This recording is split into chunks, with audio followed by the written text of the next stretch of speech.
ish birisi qopqog'ini yopasizlar-ku, bu qizlarga o'rgatgan emas, sizga ham o'rgataman. Qopqog'ini yopayotganda hech qachon shoshilmang. Ko'pchilik shoshiladi, hayajonlanadi, qo'liga perchatkadan ham nima qiladi qizlar? Nina kirib ketadi. Nina kirib ketdimi, biz ham oldimizga har xil patsient keladi. Bilmaymiz, kimda nima kasali bor. Masalan, ko'chadan kelgan patsient xudo ko'rsatmasin, avvalom bor. Spid ham bo'lishi mumkin, gepatit B, C ham bo'lishi mumkin.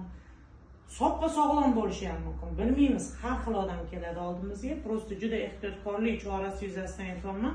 Qo'lingizga agar nina kirib ketsa, patsiyentlar nima kasal bo'lsa, qon orqali o'tish kerak bo'lgan, sizlarga o'tib ketadi. Shuning uchun juda ehtiyot bo'linglar, sizlardan. Ikkita qulog'ingizda anaqa bo'lib qolsin, qo'rg'oshin bo'lib, qopqog'ini yopayotganda shoshilmasdan ehtiyotkorlik bilan yopasizlar. Yuzga qonni zardobi, ya'ni plazma bilan ishlaganda ham nima qilishimiz kerak?